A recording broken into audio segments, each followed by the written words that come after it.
Welcome to Southern Leyte and beyond. It's never easy as you think, that's for sure, when you're building. So where are we building? We're building in Southern Leyte, uh, 3.5 hours from Tacloban, the main town. This is pretty much where we are, off the coast, but not very far. We're about 8 meters above sea level. This is before we started, and this gives you an idea of what the lay of the land is. So this is what we're building. Your standard 3-bedroom. Kanang taga sa mo ilong ya, ang ako. Okay. Okay. Okay, got a dig. Dig. Ow. Oh, here we go. Oh no. Okay. I got 0.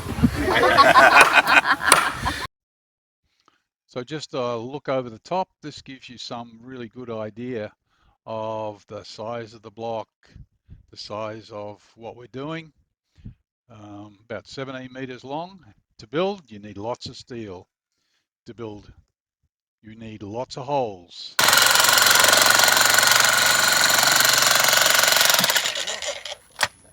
Where you look, there's rock.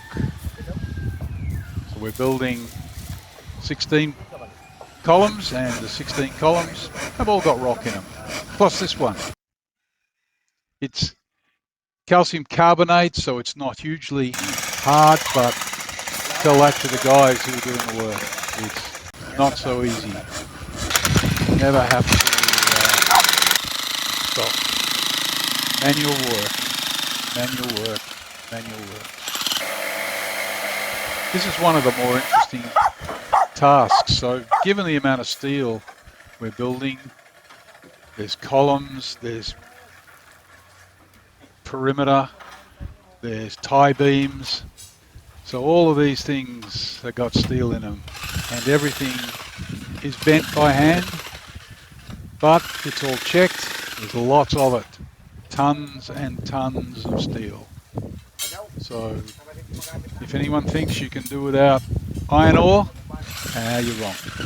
We need iron ore, lots of it, so we can make steel, lots of it, so we can build houses, many of them.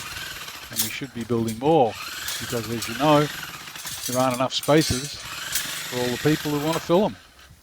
All over the world, there's a problem with housing. So we're doing our little bit to build our new house in Southern Leyte.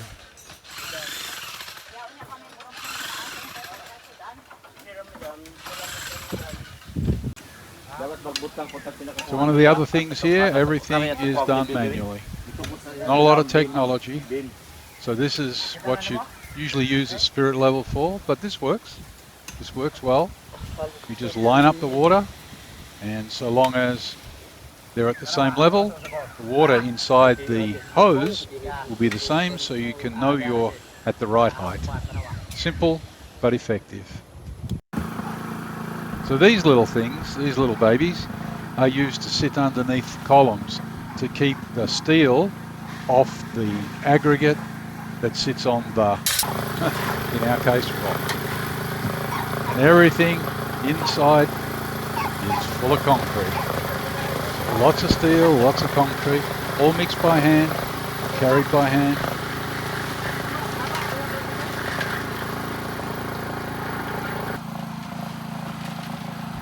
So here you go.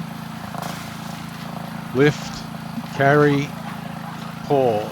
Lift, carry, pour. Lift, carry, pour. Ad nauseum, all day when we're pouring. Nothing more to do than lift, carry, pour. And when you've got a pad done with a column of steel in it, then you need to wait for a couple of days for that to cure before you can put the perimeter on the outside of. We'll see that a little later.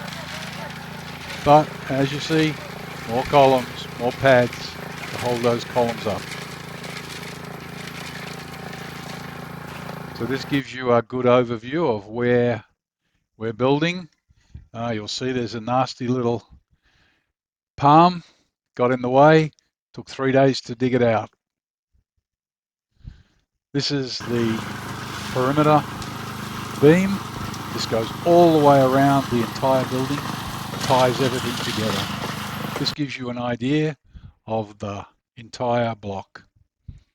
But you also got to have some fun. So this was a birthday dinner for Jane, who's helping me build the house. These are our friends. Jane having her fun, playing golf, celebrating Chinese New Year. We had a couple of days up in Manila, stayed in BGC. That was a huge amount of fun. It's such a great place. There's so much to do. Everyone should go there and have a really, really top fine time. Best restaurants around. Perfect for joining together with your friends and enjoying yourself as much as you can. And as you can see, pretty flash as well. But back to the build after a few days off, back to see progress, and there'd been quite a bit of progress. As you can see, the tie beam on top has started to be formed up. Lots more steel, tons and tons of steel, as I've mentioned before. Never any shortage of steel building a house in the Philippines.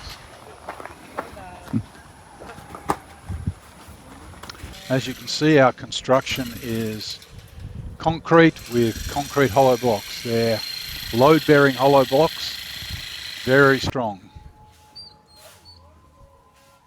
And there'll be thousands of them used as well. At some point in time, we'll get to doing the fence, and that will also contain lots of hollow blocks. So as you can see, the steel, lots of steel, lots of steel.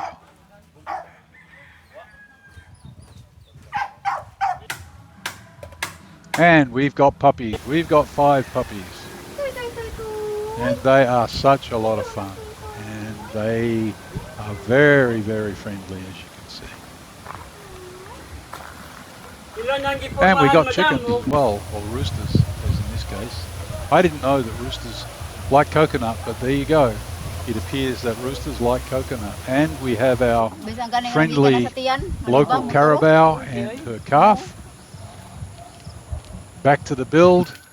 This is the way you pick up a column of steel and drop it into the hole that you've jackhammered out and removed all the earth from. It's a very manual job, and as you can see, it takes 1, 2, 3, 4, 5, 6, 7 people, I think, to lift this. This is a lot of steel, a lot of weight.